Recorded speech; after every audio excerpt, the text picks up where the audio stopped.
Before you experience the world-class quality in store, see fresh inventory updates and limited-time specials at the Blademan's Facebook page. Some inventory, unique colors, and new styles only stay in stock for a day or two.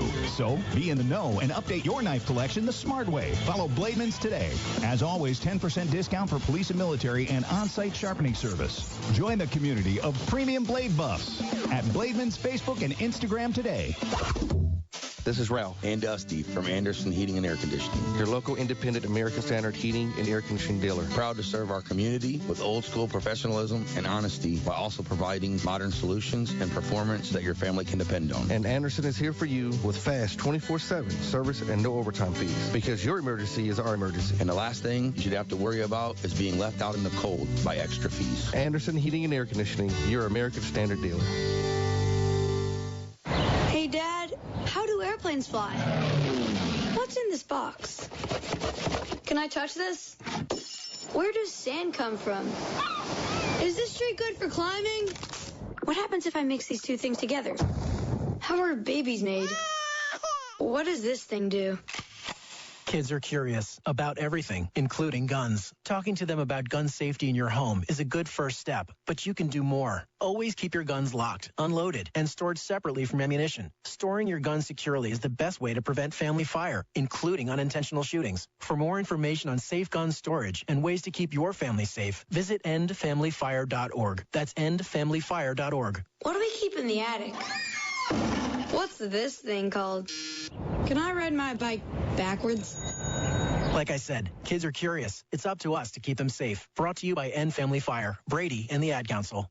Over the years, you've brought them into your home. You were prescribed opioids after the C-section. When Dad injured his back. When your basketball star tore his ACL. Opioids helped with the pain, and you held on to them just in case. But did you know holding on to unused opioids puts your family at risk? Opioids are powerful pain-reducing prescription medicines, but most people who are prescribed opioids don't finish their prescriptions. So millions of unused opioids are sitting in homes across the country. And tragically, more than 100 Americans die every day from overdoses involving opioids. What can you do to protect your family? Remove the risk of unused opioids from your home. Pills, patches, or syrups in drawers, purses, and cabinets, anywhere they might be hiding. To find out how to dispose of them properly, visit www.fda.gov/drug disposal.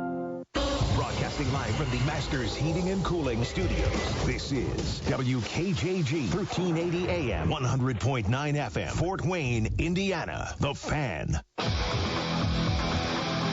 This is an exclusive presentation of high school sports on Fort Wayne Sports Station, 1380 The Fan and 100.9 FM. This is the High School Coaches Show. Here's your host, Justin Kenny. Welcome in, everyone, to the High School Coaches Show. I'm Justin Kenny, back after a long holiday hiatus, but we're here talking area high school basketball and area high school football even, maybe a touch later. But a lot to get to over the next hour or so. Here in just a couple seconds, we'll talk to Brice Vance of KPC Media Group and catch up on what's been going on in the Northeast Corner Conference as well as the NE8 on both the girls and boys side. Also coming up in this hour, Chris Johnson, head basketball coach for the Homestead Spartans. We'll see. We'll talk to Coach Johnson, see where his team is at right now as we get back into the SAC season tomorrow with the traditional girls-boys doubleheaders in the SAC. And then we'll also talk to head coach John Bodey of Central Noble, as we'll talk Connor Assesian, Logan Gard, and the whole crew up at Central Noble, again, still ranked as the top team in Class 2A by the Associated Press. But let's jump right into it with our pal, Brice Vance, KPC Media Group, joining us on the line. Brice, how are you? I'm doing great, Justin. How are you? Good holiday season? Despite being in quarantine for about 2 weeks, everything else was pretty good. Excellent. Did you feel any ill effects? Did you ever have the Rona? I tested positive, but symptoms were minimal. They were manageable. So overall, wasn't too bad. Still ended up being able to see family after the quarantine was over. So still a good overall holiday. Excellent. Brice, let's start in the Northeast 8 Conference, and we look at Columbia City and Belmont tied atop the Northeast 8. They will face off, interestingly enough, potentially tomorrow. What should we expect in that game as Columbia City 15-0 right now, a team that's been absolutely rolling? I think we should be watching for the pace in that game. Because I know Columbia City likes to, try to turn you over, force a lot of turnovers, and play a quick up and down type of game. And they have, the athletes to do that for 4 quarters. And I believe Belmont, and maybe they won't be able to hang with that pace, or if they can try to control that pace as much as possible to give themselves a chance. I think that would be the best bet, because Columbia City and what they have as far as talent-wise and being able to play a whole bunch of different styles on offense and move the ball and get the ball to different people and be effective, I think is a benefit of this year's team, because they brought back so many girls with experience from last year and they all got better over the course of the offseason. It's just a matter of, can Belmont, keep pace with that or slow down the pace and control the pace of the game and keep that game close, because Columbia City has the potential, and they've shown it numerous amount of times, even against good teams, that they can get away from you pretty quickly. What's impressive to me about Columbia City is the fact that they don't like to zone anybody, really. They will on occasion, but they love to man up. And when they demolished Norwell in early December, They played man the entire game, and this is a team that's allowing just over 31 points per game. So in this day and age, I feel like it's very rare that you get a team playing that good a defense and playing that good man defense. And it feels like it's been affecting even some of the better teams on its schedule, such as Norwell.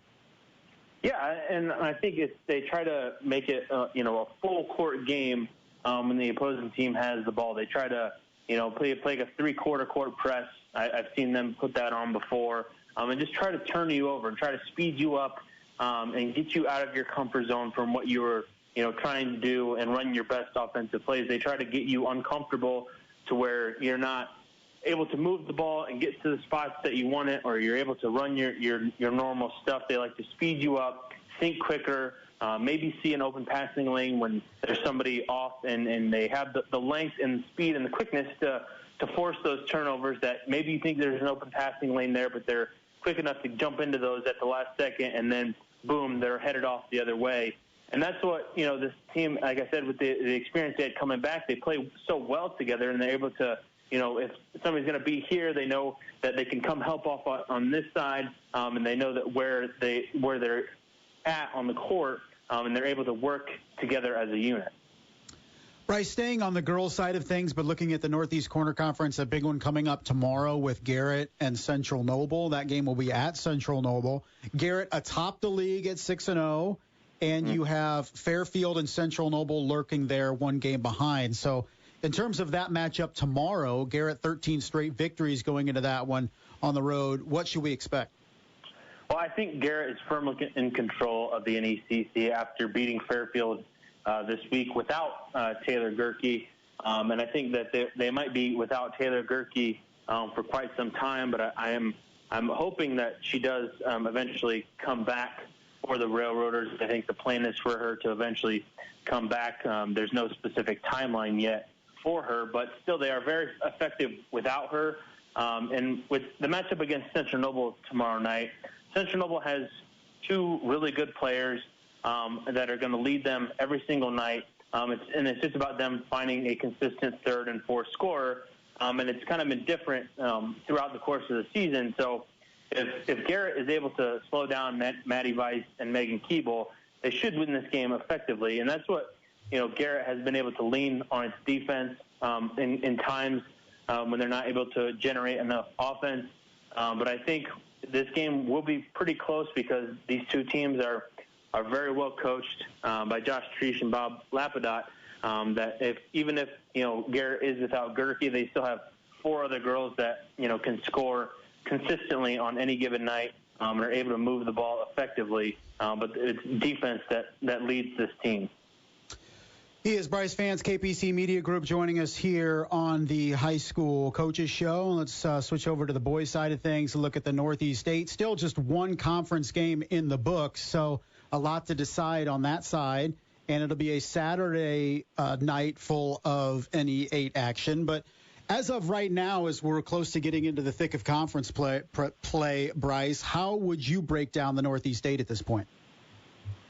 I think it's maybe a little bit more wide open than we thought, even though I still think that Leo is the top team. But I think that the middle class or that the second class is still very competitive, and the rest of the conference can beat any other opponent on any given night. You have plenty of teams that have one or two really good guys that can be really good and be effective. With New Haven, with Darion Brooks. He can go off on any night. Zach Hubbard for Huntington North.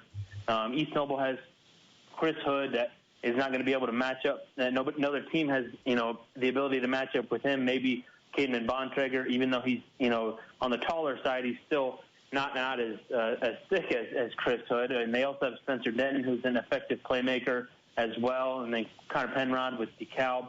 I mean, all these teams, Andrew Hedrick from Columbia City, all these teams have this guy or a couple of guys that can go off on any single night outside of the Leo team that has, depth and has multiple guys that can go off and score and be effective.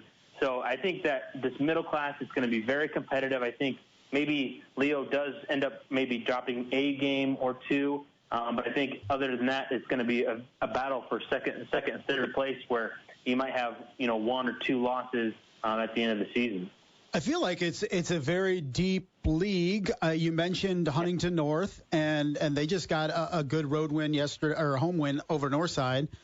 Belmont's not bad. East Noble, you can speak to them. They're not bad. And you look at Coach Beasley at DeKalb, they're doing some good things with some wins over, Northside and a good Fremont team. So I feel like top to bottom, this is a pretty deep league. Yeah, I like what you said, that there's no bad teams, and that's not always the case. It depends on the size of the conference, but in the case of the NECC, there's, quite a few teams at the bottom that, are not as strong as they have been in the past, or it just doesn't help with the depth of the conference, whereas the Northeast State, it feels like from top to bottom, there's at least a quality team at every single class of the league. And it's a challenge every single night that you're going to have to go out there and earn a victory, and not just take any opponent lightly, because as we've seen in the past, East Noble, last year they ended up being winless in the conference, but they were right at the precipice of winning a couple of games in the conference, but they just lost at the buzzer to Huntington North and I believe Belmont last year. So it feels like one of those years at the NE8 where maybe Leo is the best team and they're just marginally better than just a couple of other these teams, but the teams behind them are definitely going to be feasting up on each other. I think it feels, and it's cliche to say, but it just feels like every Saturday night it could be. Would anything surprise you in terms of anyone beating anyone? No, it wouldn't surprise me. Like I said, I think Leo could end up with one or two losses in the conference, and that still might be good enough to win in the conference. But it wouldn't surprise me if East Noble goes down to Huntington North and wins tomorrow, even though Huntington North is playing really well, probably the best basketball of its season. But, East Noble finally wins back-to-back games. They pick up a quality win on the road at Westview, the first time they've ever won at Westview in the Warrior Dome the other night. So they could go down to Huntington North and win. I expect it to be a competitive game regardless, but they just have, I feel like on talent level and as far as depth on their roster, I feel like they're pretty even. And I just don't feel like we've had that in maybe a couple of years where, a couple of years ago, it was the top team with East Noble. It's Ali, Brett Cox, and Hayden Jones, where they ran through the conference, finished back-to-back undefeated seasons. And then you had, Leo last year with a loaded roster that makes it all the way down to the Class 3A state finals. It feels like Leo is maybe not as talented as last year's team, but that just speaks to, I think, the depth of what is surrounding them in the conference. Brice, real quick, let's look at the Northeast Corner Conference on the boys' side. And I think, we're all anticipating a Central Noble versus East Side matchup that comes up on January 21st. But next week we have the NECC around East Side with their great start and historic start. But Central Noble as well. I mean, we kind of take them for granted, but it's a great start by them as well. So when we look at the hierarchy of the NECC, I mean, does it still run through the Cougs? I think so, but I do think East Side could present some challenges if they were to face in the NECC tournament and in their matchup later this month. That they could. East Side feels like they can play multiple different styles. They can slow the game down, which I think would probably be the most effective way to beat a Central Noble team. And their East Side is fine with that. They can slow the ball down. I mean, they won in the 30s against West Noble last week. Yes, they had to win at the buzzer, but still that was a slow down game. And East Side never felt like they were out of it. They felt comfortable playing in that style of game, and that's the style of game that beat Central Noble, that Busco used to beat Central Noble in the sectional last year. And for Central Noble, that could be an issue if they're not able to get out and run their offense and be effective in the half court. If Season's having just a slightly off night, or if they're not getting a couple threes from Connor Lemon or Ryan Schroeder, it could be a style of play that could plague them. But I believe Central Noble is still in command. They scored 90 points last night at Bluffton, had a really effective shooting night. Connor Season is nearing the 2,000 career point mark. I think he's 42 points away. And they seem to bounce, not bounce back, but seem to put their foot on the gas when they really haven't in the last couple of games since making a statement down at Southport against Bar Reeve. They kind of played down to their opponents just a little bit. But last night they certainly did not do that. Brice, staying with Central Noble here real quick, and we're going to talk to John Bodey a little later in the hour, but sitting at 10-0, ranked as the top team in Class 2A. They've played Bar Reeve, which has helped out with their schedule. But when you look at top to bottom, and, they played Bremen, which was a good win on the road. Yeah. But did they have enough challenges on that schedule to prep for a 2A playoff run? I look at a Blackhawk Christian there lurking at some point that plays a more difficult schedule than Central Noble. I mean, Connor Sesian's great. I mean, but is this team putting itself in a position to maximize the challenges it's going to receive to be ready for the playoffs? I honestly think that they've tried. I think I've talked to John Bodey about this in the preseason, that they were happy that they got, the chance to play down at Southport and kind of make a statement against Bar Reeve. I think they play Southside, so they do get a game against an SAC team that I believe, a quality opponent, maybe not the top of the SAC, but I feel like that they've tried. I know, but the problem with them is they had to play in the conference tournament, which has been 4 games last year. Then they had to play against 10 other teams in the conference schedule. When playing in such a big conference as the NECC, it's difficult to find out-of-conference games. True, yeah. And so I think they've tried to squeeze some of these games in, like a Southside or against a Bremen, who's been a quality opponent, or against maybe Wawasee, and maybe not the best example, but they've tried to squeeze some of these games in against a Bar Reeve or something like that, but it's been difficult for them just with what they have as far as the conference tournament and then the conference schedule as a whole. So they only have about 7 to 8 games to play with, and I don't know how far they actually want to travel, but I know they have tried to beef up the schedule in recent years. Brice, it is always a grand old time when you join the High School Coaches Show, and I appreciate it. I appreciate you, Justin. All right, buddy. Take care. We'll catch up to you next week. Thanks, Justin. That was Brice Vance joining us from the KPC Media Group, breaking down all the happenings in the NE8 and the NECC on both the boys and girls side of things. We're going to take a break and we'll come back. We'll talk to Coach Chris Johnson of the Homestead Spartans. We'll talk his team looking at 8-4, getting back in SAC play tomorrow evening, and a big week coming up next week for the Spartans as well. All that and more when we come back. You're listening to the High School Coaches Show, 1380 The Fan, 100.9 FM. The Colts came up short against the Raiders last week and looked to rebound against the Jacksonville Jaguars in the regular season finale. The Colts can clinch a playoff spot for the third time in 4 years with a win in Northern Florida. Join me, Matt Taylor, Rick Venturi, and Lara Overton on Sunday for countdown to kickoff beginning at noon, followed by game action at 1. It's win and you're in week number 18. Don't miss a minute of the action on Sunday here on your home for the Colts. Fort Wayne Sports Station, 1380 The Fan and 100.9 FM. Mama, what does the chicken say? Chicken. Oh, okay. When the wolf? Oh, a wolf. Ooh! What about the tiny dog? Cat. Owl. Ooh. Dolphin? What does the turkey say? Whale. Whale sound. Do the giraffe. Giraffe, really? Okay.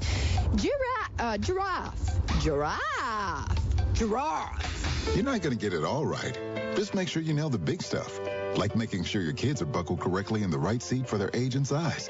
Get it right. Visit NHTSA.gov/the right seat. Brought to you by the National Highway Traffic Safety Administration and the Ad Council. Not completing high school is more of a social thing than it was an academic thing. I came out in the 11th grade. Nobody was embracing you. The kids were cruel. It was very difficult to be gay. Even though all these years have passed, I still had that longing to have my diploma. The hard part was determining that I was going to do it, but I definitely didn't do it alone. At age 30, with the help of her mentor, Carissa finished her high school diploma. I have a mentor, Maria.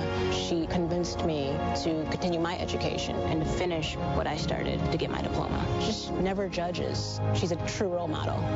If you're even considering getting your high school diploma, go get it. You can do it. No one gets a diploma alone. If you're thinking of finishing your high school diploma, you have help. Find free adult education classes near you at finishyourdiploma.org. That's finishyourdiploma.org. Brought to you by the Dollar General Literacy Foundation and the Ad Council.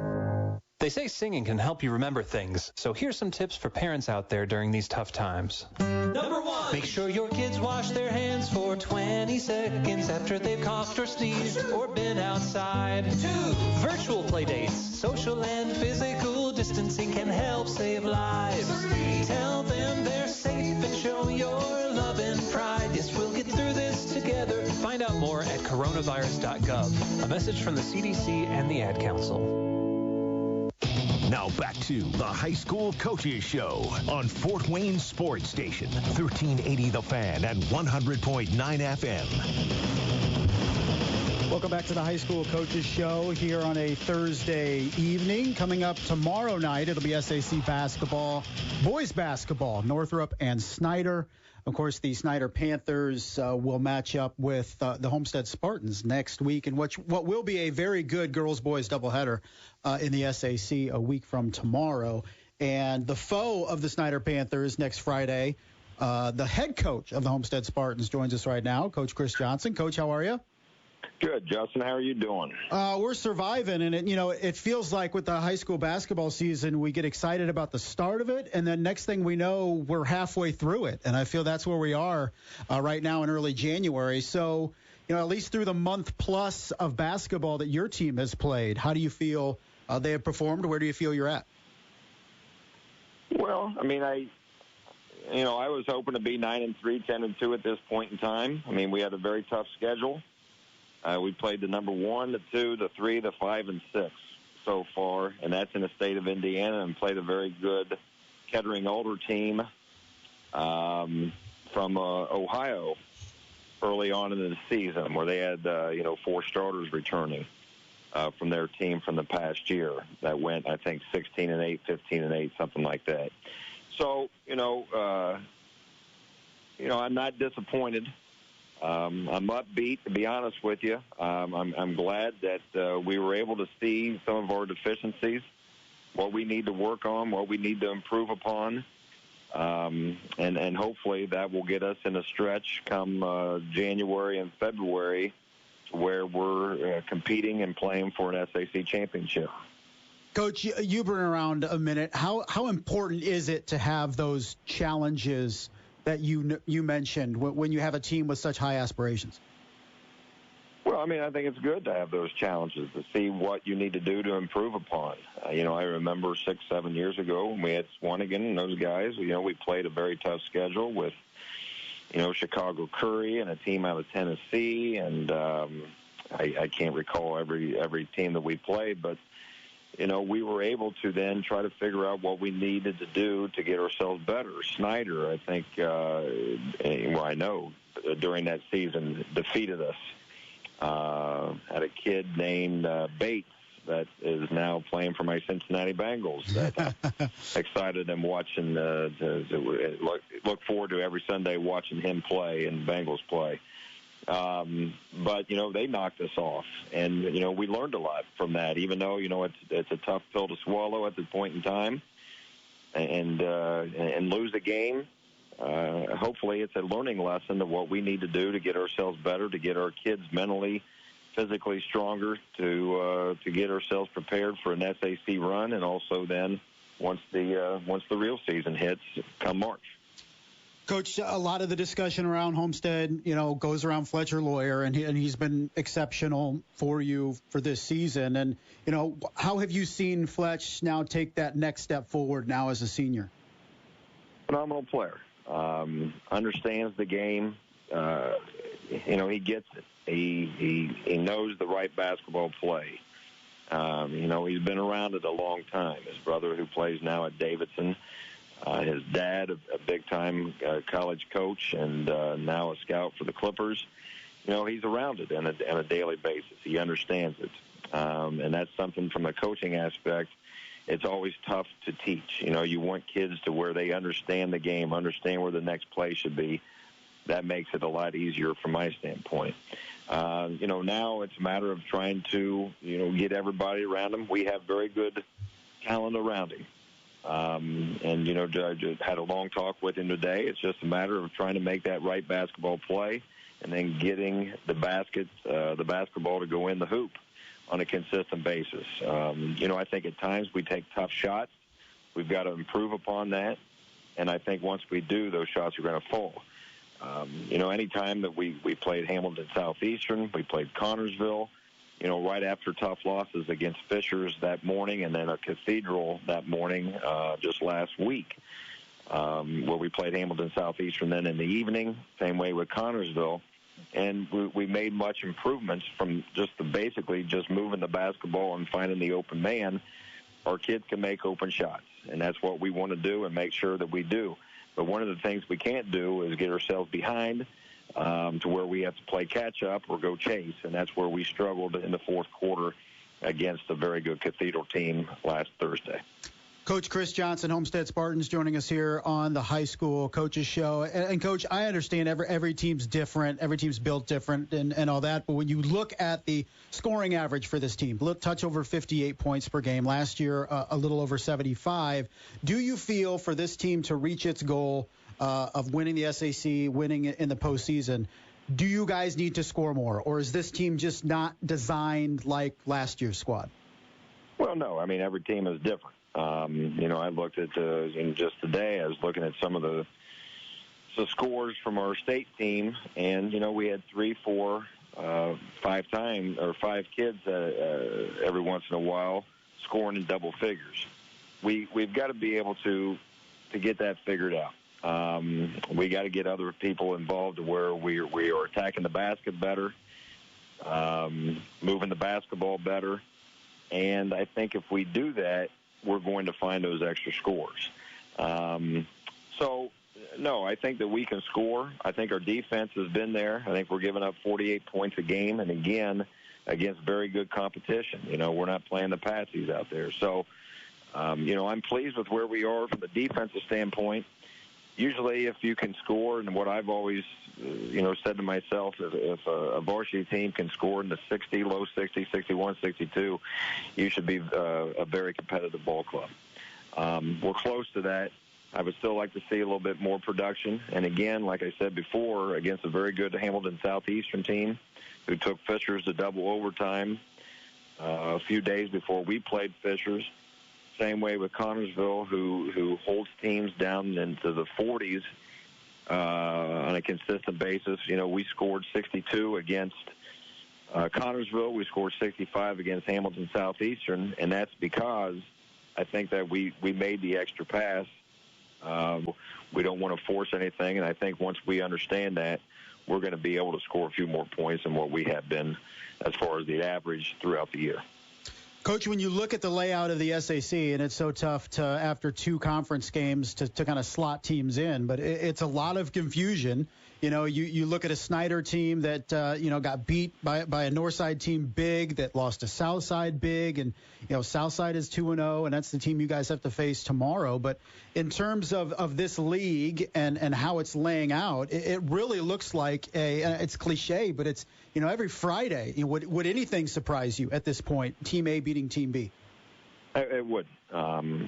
Very good teams out there.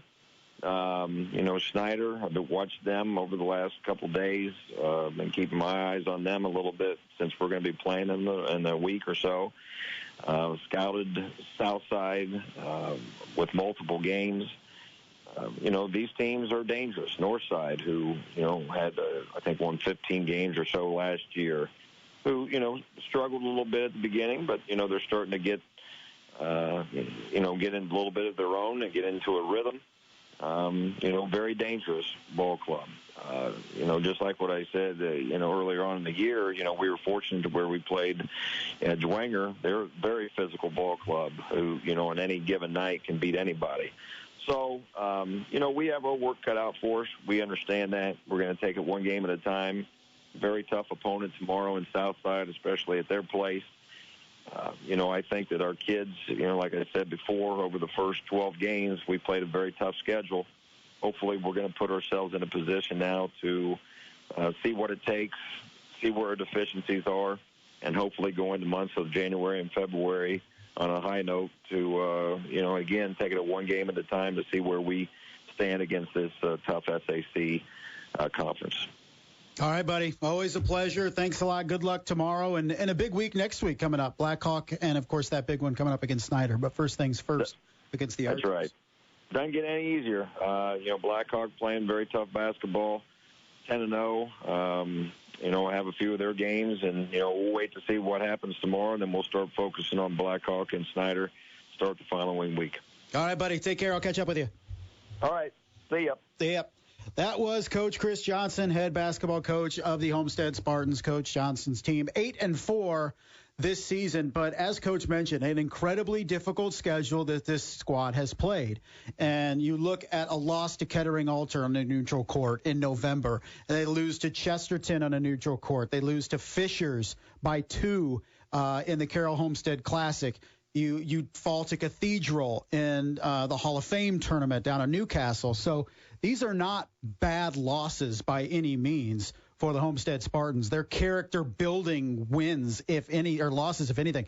The concern that I have, and I don't think I'm alone in this with Homestead, is can the Spartans get that consistent scoring behind Fletcher Lawyer to be a competitive basketball team in 4A in March? And I'm not sure that they're there yet. They have plenty of time to get there, for sure. They have 2 months. But they're going to need some steady, consistent play from guys like Andrew Leeper and Grady Swing and Grant Leeper and others. It can't just be Fletcher Lawyer night in and night out. So that's the goal for Homestead, I feel, over the next 2 months. Oh, and win an SAC championship as well. So tomorrow night, Homestead at Southside. One of the more interesting games on the schedule coming up in the city tomorrow night as Southside 4-3, but their losses to Leo, South Bend, Washington, and Mishawaka Marion. None of those teams are slouches by any means, and Southside has SAC wins over Northside and Northrop. So stay tuned with a big game coming up tomorrow night over at Southside. We're going to take a break. We'll talk some Central Noble Cougar boys basketball when we come back with head coach John Bodey. All that and more when we come back. You're listening to the High School Coaches Show, 1380 The Fan, 100.9 FM. Scott Graham here from Westwood One with a preview of the NFL Week 18 Saturday doubleheader. First from Denver, it's the Chiefs at the Broncos. For Kansas City, the top AFC playoff seed remains possible if they knock off the Broncos. In the second game, two playoff-bound teams meet in Philadelphia with seeding on the line when the Eagles host the Dallas Cowboys. Join us for an exciting Saturday doubleheader on Fort Wayne Sports Station, 1380 The Fan at 100.9 FM. Here's your 1380 The Fan game day forecast. I'm AccuWeather's Holly Holder. Noticeably colder today, cloudy with a high of 20. Very cloudy tonight, low 9, and partly cloudy tomorrow with a high of 20. This weekend, cloudy on Saturday, rain on Sunday. This is 1380 The Fan and 100.9 FM, Fort Wayne Sports Station. Hear our podcast, find our schedule, stream our shows. Find it all at 1380thefan.com or download the 1380 app now. I expected it to be a lot easier. I thought it was going to be a piece of cake. I didn't know what step to take next. I was transitioning from the military. I was a vehicle gunner. An avionics specialist. I was an MP, military police. My friends thought I could do anything. I missed my unit, my family. Playing with my daughter, I felt like a stranger. I was overwhelmed. I couldn't sleep. I just wanted to be by myself. I didn't have a clear sense of what to do next. I was too proud. And then I thought, if I'm going through this, other veterans have gone through it too, right? I started to open up. And it made a huge difference. So I reached out, and I saw that I wasn't alone. Because before I was able to take on my next mission, I had to take on just taking care of myself. To find purpose. Go to MakeTheConnection.net to learn how other veterans have overcome the challenges of transitioning out of the military. Here's more from the High School Coaches Show on Fort Wayne Sports Station, 1380 The Fan at 100.9 FM. Welcome back to the show, everybody. I'm Justin Kenny here on the High School Coaches Show. Thank you to Coach Chris Johnson, Homestead Spartans, before the break, talking some SAC hoops. And there will be SAC hoops on these very same airwaves tomorrow evening here on 1380 The Fan, 100.9 FM. It'll be the Northrop Bruins, Snyder Panthers. The boys' side of things at approximately 7:30 tomorrow night. Of course, the girls-boys doubleheaders in the SAC tomorrow throughout the city. So you'll get the boys' action tomorrow when that tips off, Northrop and Snyder. And I imagine next Friday it will be Homestead and Snyder, and potentially both girls and boys games here on 1380 and 100.9 FM. Big rivalry on both sides coming up next week with big SAC implications. But we're not talking just SAC here. We started off the hour talking to Brice Vance of KPC Media Group. We delved into the NECC on the boys' side. We're going to do more of that right now with our next guest. It's Coach John Bodey of the Central Noble Cougars. Coach, how are you? Good, Justin. How are you? Not bad, Coach, and congratulations. So far, so good, 10-0. So, you know, perfect record, which means a perfect team, right? No issues. Yeah, there's no issues at all. It's been a good start for us, but yeah, we're just trying to get better every day, and there's every year, no matter what your record is, there's issues you're trying to improve on, and trying to make sure our kids aren't satisfied. And as we practice, as we work on things in games, we try to get better every day. You know, Coach, I've mentioned this earlier when I was talking to Brice Vance and even talking to Coach Chris Johnson in terms of scheduling out of conference, and something I didn't consider for you guys with such a big league and the NECC tournament in mid-January. It can be difficult to schedule out of conference games, but take me through the process of what you tried to do, both in trying to showcase Connor Essegian, but also a team that has been very, very good to get them ready for a 2A playoff run. Yeah, it's with contracts, and most of them are 4-year deals, and then with our big conference schedule plus the tournament, it's tough to add. Since I've been at Central Noble, it's my 6th year. We've added Wawasee, we added DeKalb, we added Bar Reeve this year, and to do that, we had to put Lakewood Park on hold for a year to get the Bar Reeve game in, which was a good showcase for our team just south of Indy, and a good showcase for Connor just south of Indy. So there are some challenges with the big conference and with contracts. It's hard to make changes very quick. Yeah, I think that's definitely something we don't consider too often is those contracts. You feel like maybe they're 1 or 2 years, but as you mentioned, 4-year contracts, tough to get out of those. But, Coach, when you look at what you guys have done, you mentioned the Bar Eve win. That was a dominant, impressive win. You go to Bremen and get a 17-point victory before Christmas. I feel like maybe that's an undervalued win for people looking at your 10-0 record. But at least through the first now close to the half of the season, I mean, do you feel like this team on track in terms of what you expected? Yeah, you mentioned the Bremen game. I do believe, every year, their record, maybe, early on when I got Temple, maybe 5-6 wins, and I think they've been a 9 and 10 win team the last couple of years. But they're a very good team, and the conference they play in, Mishawaka-Marion, Penn, all the South Bend schools in their conference, they have a very tough schedule, and they're usually a tough out in our sectional. We haven't gone to. This is my third year going to Bremen for a road game, and I think it's the first time that we didn't go overtime with them, and our kids played really well against them. They're still a good team, and I think they were number 9 in 2A when we played them. They're going to be one of the top 4 teams in our sectional. We could have 4 teams rated in the top 10 in our sectional. They could be one of them. But as far as our team is, I like our defense right now. When we push the ball and then move the ball quickly on offense, we're pretty good offensively. Just trying to eliminate any ball stoppages that we may get. But like last night at Bluffton, I thought it was the best that we shared the basketball and finding the open guy from running our offense. So we're making progress. Keep getting better defensively, and we're showing some pretty good improvements offensively right now.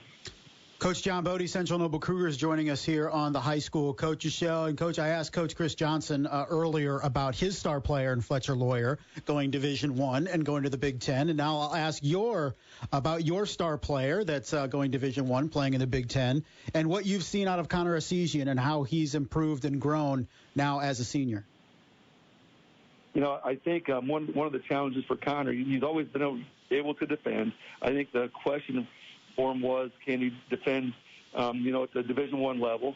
And I thought, last summer he really worked at that, playing against the competition he played against every game in the summertime. I thought he proved that, and therefore he got the Wisconsin offer and some other big offers. But he's carried that over to our season. I'm not going to put him on the other team's best player very often, but he's definitely improved his defense, and he understands there's both ends of the court, and I've liked the improvement there. Offensively, going into the year, how does he improve offensively? He's really one of the best shooters in the state as he comes off screens looking for a shot, and his percentages have gone up. I think he was at 40% last year from 3, and right now he's shooting about 46% from 3. And he gets tough defenses every night. I think we faced a Diamond one last night. Every defense we face, they're shading him in some way and making it very tough on him. And he does very well moving without the ball, finding openings. And he's got teammates right now when people go to those the junk defenses, Connor Lemon, Ryan Schroeder, Jack Andrews are making them pay by hitting jumpers. And then you got Logan Gard that finds the openings inside. So I think the more help he gets, the less of those defenses he's going to see. Yeah, Coach, it's interesting in talking to you, and then right after I talked to Chris Johnson, because, he kind of hinted at, look, we're going to need more from our complementary scorers. It can't just be Fletcher Lawyer if we're going to achieve our goals. And I think he is in a position where that's not where it needs to be at this point. But for you, do you feel like you have that supporting cast consistently? You mentioned Logan and Ryan and Connor Lemon and Jack Andrews. Are they consistent enough to be guys that are going to be able to step up and take this team with Connor to where it wants to be? Yeah, I really feel like I can't think of a game this year where Connor didn't have some kind of help. And, yeah, I'm very confident that the guys that I named, and then throwing, Connor's brother Sam, we have a supporting cast that can help Connor, and we're going to need that to make the tournament run we want to make. We're not going to be able to make the run, Connor doing it by himself, and it's going to take 3 or 4 guys that can also get it done offensively to help him out. Coach, when you look at the upcoming schedule, you guys get Garrett at home tomorrow, and then the NECC tournament next week, and then, a visit to Eastside after that. So looking at the next couple weeks, a couple pivotal weeks coming up for the Cougs. Yeah, we a big game tomorrow night, a conference game, trying to get to 5-0 in the conference tomorrow night, and then the conference tournament week's always a tough week. If you win, we're in a position where we'll probably be against teams that are top 6 in our conference. If we're lucky enough to get by Angola, we're looking at West Noble at home. If we're lucky enough to get by West Noble, we'd probably have Fremont at home, and then you got East Side or Westview probably waiting on us in the finals. So it's a tough week. I think the last few years as we've won this tournament, we've gone the tough route. I can't think of an easy one we've had. So it's going to be the same way this year, where we're going to have to play 4 pretty good teams to win it, and hopefully we can get it done again. Coach, I feel, we take you guys for granted. 22 wins 2 years ago, 24 last year. You're 10-0, but this is a historic start for Central Noble, isn't it?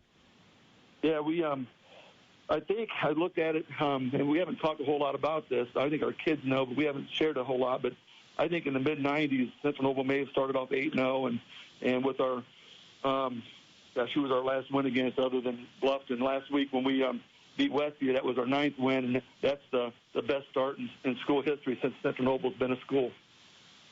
That's outstanding. Coach, I appreciate you joining us. Good luck preparing for Garrett and what will be a challenging week next week, starting with Angola on Tuesday. Appreciate you joining us.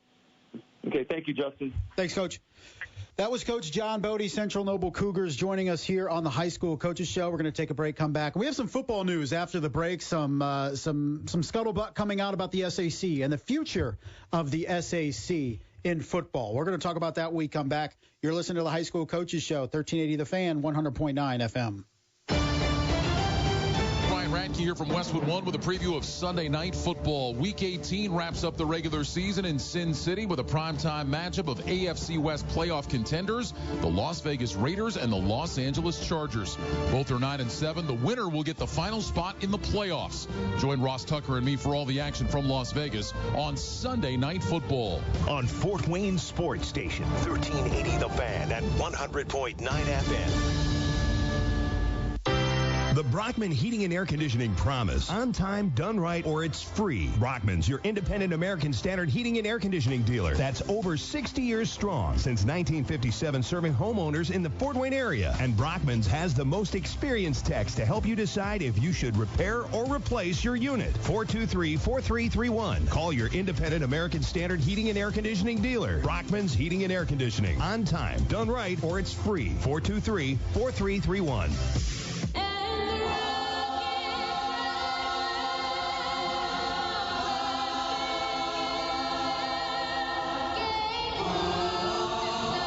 First Responders Children's Foundation takes care of the children and families the brave ones leave at home. Help us help them. These are the beautiful voices of police officers, firefighters, nurses, and teenagers who remind us that we can come together and create harmony and unity.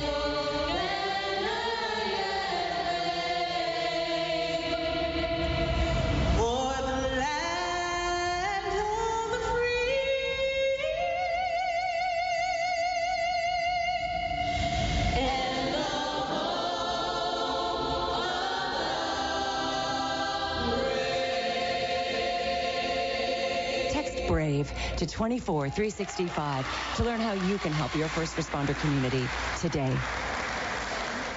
Heavy uterine bleeding and iron deficiency anemia through the years. Oh, I've been there. Huh? That sweater tied around your waist, I've been there. Heavy period. Yeah, makes you wonder what women used to do. Oh, I've been there. Huh? The record album you're using to cover your behind. I've been there. Yeah, makes you wonder what women used to do. Oh, I've been there? Huh? Your backward waitress apron, taking no chances. I've been there. Yeah. Makes you wonder what women... If you've been there, you get it. Excessive menstrual bleeding for 6 months or more is known as heavy uterine bleeding, or HUB. When you lose more blood, you lose more iron. HUB may lead to another medical condition called iron deficiency anemia, or IDA. Low iron from IDA can disrupt your everyday life with debilitating tiredness, headache, and weakness, but some people may show no symptoms. Learn about iron deficiency anemia and take a quiz to share with your doctor at imayhaveida.com. That's imayhaveida.com. Brought to you by healthywomen.org and Daiichi Sankyo Inc. Now back to the High School Coaches Show on Fort Wayne Sports Station, 1380 The Fan and 100.9 FM. Welcome back here to the High School Coaches Show. I am Justin Kenny, and coming up a little later this evening, Maryland and Illinois, 7 o'clock tip-off will be joined in progress here right after me. After that, it's Iowa and Wisconsin, a 9 o'clock tip, and that will be joined after the conclusion of the Terps and the Illini. Who knows? Maybe Luke Goody will get some playing time for the Illini tonight. Of course, a Homestead product, and the Indiana Hoosiers at home tonight against Ohio State. That's tipping off here at the top of the hour as well. So a lot of Big Ten basketball, both on the air and in action throughout the region, throughout the Midwest, coming this evening. Of course, tomorrow night, it'll be SAC basketball here on 1380 The Fan, 100.9 FM. Northrop Bruins, Snyder Panthers. Approximate tip-off about 7:30. I would inch closer to maybe 7:45 potentially with that one on the boys' side, because I actually expect a really good girls' game before that, with Katie Jackson's Northrop Bruins going in and facing Akila Sims' Snyder Panthers. That's a Snyder team that's won 10 straight games on the girls' side. So I think it's going to be two really good games on Kilmer Court tomorrow night out at Snyder High School. So we'll just have the boys' action tomorrow night. We'll pick up the action between the games. Again, Northrop and Snyder coming up on 1380 The Fan, 100.9 FM. We're in the thick of basketball season, but there's football to talk about. Per OutsideTheHuddle.net today, the SAC very close to big changes for football beginning in 2023. The story goes along to say SAC coaches close to nearing an agreement on the adoption of a two-division format, non-conference games, and a potential Week 9 championship week for football beginning in the 2023 season. Now, a lot has been made about, you can debate this, whether the SAC slate has gotten stale and it's the same teams playing week after week. It didn't bother people for a long time. Now all of a sudden it's bothering people. But when you're looking at, the potential, the staleness of the schedule, and you look at, in terms of 6A, no area 6A team has won a regional championship since the adoption of the class. Is that a problem? Well, it is a problem, but is the problem that the Carrolls, the Homesteads cannot go out and play similar-sized schools in the regular season? People would say that doesn't matter. It wouldn't help them. But I do feel it helps over the course of time. You look, if you're going to beat a Crown Point, if you're going to beat a Valparaiso, if you're going to beat a Carmel, you got to play them. You got to see where that level needs to be raised. So I feel like it would benefit 6A teams for being able to play those schools. You look at the 32 or so teams in 6A, a lot of them are around Indianapolis playing each other, and a lot of them are up in the region playing each other. And you look at the SAC, and you have two, maybe three sometimes when Northrop creeps up there or whatever. But by and large, it's Homestead, Carroll, and Warsaw if we're stepping out a little bit into north central Indiana. So it's difficult for those programs, if they're not consistently playing 6A teams, to beat 6A teams in the playoffs or prepare for them. I really believe that. So what this plan would do would open up the first 2 weeks of the regular season for non-conference games. And it's exactly what the Northeast 8 does. The Northeast 8 does not begin conference play till week 3. So those teams in the NE8 are playing non-conference games weeks 1 and 2.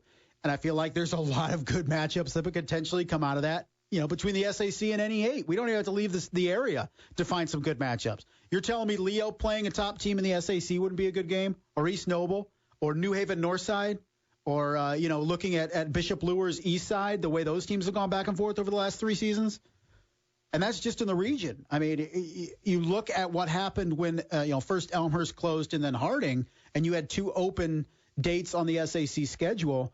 You had Snyder playing Penn and Bishop Dwenger playing Cathedral and Bishop Luer's playing, Columbus Hartley and Toledo Whitmer.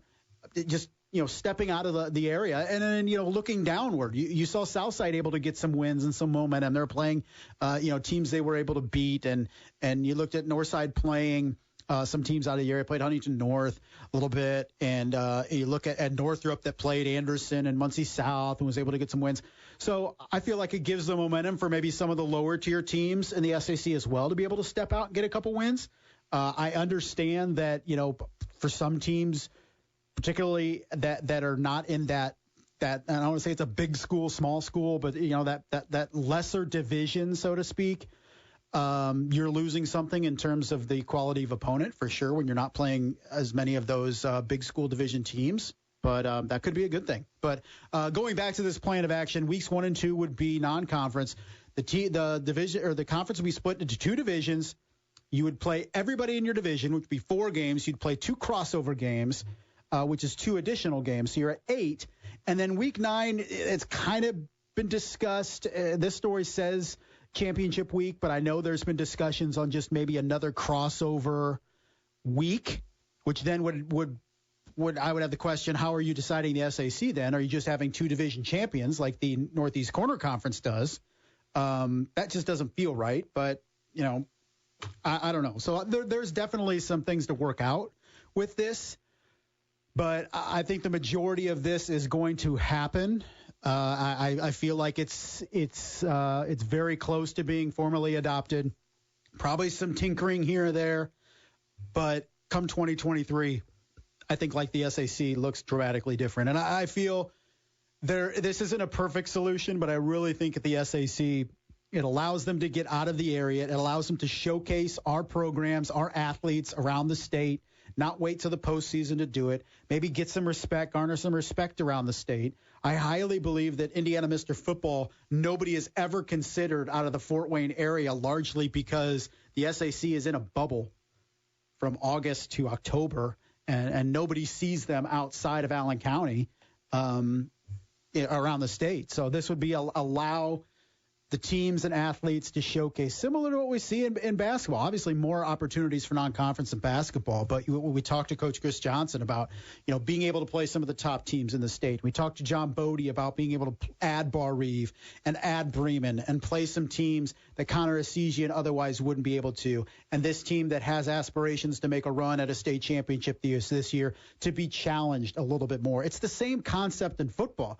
Is if you are Bishop Dwenger, you don't want to be playing, 2, 3, 4 games in the SAC against teams that are not challenging you whatsoever. Because once you get into the 4A, 5A playoffs, you have to flip that switch. It frequently isn't. You're not able to do it. So once again, this story can be found at OutsideTheHuddle.net. Once again, the SAC very close to big changes for football beginning in 2023. That's going to do it for us here.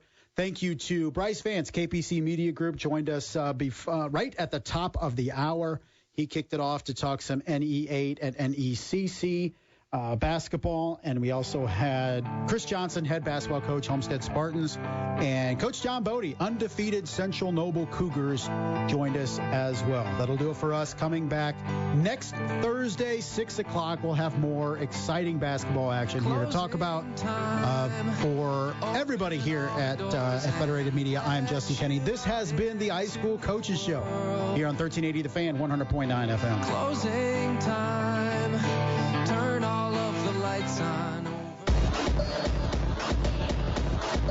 Thanks for listening to this exclusive presentation of 1380 The Fan, the high school coaches show with Justin Kenny on Fort Wayne Sports Station, 1380 The Fan and 100.9 FM. Download the podcast at 1380thefan.com or wherever you get podcasts. 2022 is going to be a great year. Whether this virus goes away or not, make sure you catch all the big games and your favorite teams right here. Super Bowl 56. High school boys and girls state tourneys. The Pacers, Purdue, Notre Dame, and PFW on the hardwood. March Madness. And before you know it, the Chicago White Sox and the Fort Wayne Tin Caps return to the diamond this spring. Enjoy the winter with us. Fort Wayne Sports Station, 1380 The Fan and 100.9 FM. The only game in town. You've seen the cute insurance commercials on TV. A bird wearing shades, a guy with a catchy name and a colorful shirt and tan pants, or a silly staff that favors all white clothing. But do you really believe that companies spending millions and millions of dollars on clever TV commercials actually provide what you need most? An insurance policy without tricky loopholes, escape language, or gaps? No one wants a surprise when it comes to filing an insurance claim. And that's why Hoopy Insurance Services is a trusted advocate when it comes to coverage of what's important to you. As an independent agency, they work with multiple companies to find the policy perfectly tailored to your specific situation for your home and autos. If you have or are in the process of buying a new home, the process is stressful enough. So contact Matt and the Hoopy Insurance. Podcasts by Federated Media.